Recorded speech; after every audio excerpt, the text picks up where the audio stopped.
ஓம் சக்தி பராசக்தி.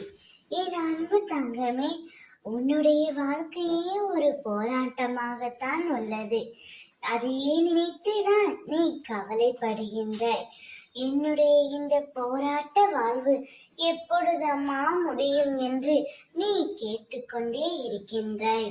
இப்பொழுது உன்னுடைய துணையின் இல்லத்தில் அழுகுரல் கேட்கின்றது. ஏன் தெரியுமா தங்கமே, உன்னை கஷ்டப்படுத்தி சென்ற உன்னுடைய துணையின் இல்லத்தில் அவர்கள் மட்டும் எப்படி நிம்மதியாக இருக்க முடியும்? நீ மட்டும் அவரை பிரிந்து இவ்வளவு கஷ்டப்பட்டு கொண்டிருக்கின்றாய். ஆனால் அவரோ மகிழ்ச்சியாக இருக்கிறார் என்று நீ நினைத்தாய் அல்லவா? ஆனால் அதுதான் இல்லை தங்கமே. அங்கேயும் சண்டையும் சச்சரவுமாகத்தான் இருக்கின்றது. எப்பொழுது உன் உண்மையான அன்பை உதாசீனப்படுத்தி சென்றாரோ அப்பொழுதே அவருக்கு கெட்ட நேரம் ஆரம்பித்து விட்டது தங்கமே.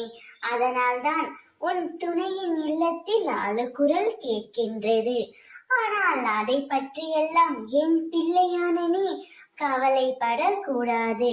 உன் அன்பை புரிந்து செல்லாதவர்களுக்காக உன் மதிப்பை நீ விட்டு கொடுக்காதே.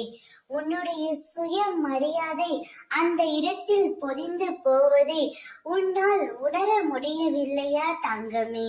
போனால் போகட்டும், விட்டுவிடு. வருவதை எதிர்த்து நில். வாழ்க்கையே போராட்டமாகத்தான் இருக்கும். அதை போராடி ஜெயித்துதான் ஆக வேண்டும். அப்பொழுதுதான் என் பிள்ளையான உனக்கு அழகு. எது வந்தாலும் அம்மா இருக்கின்றார் என்ற நம்பிக்கையில் இரு.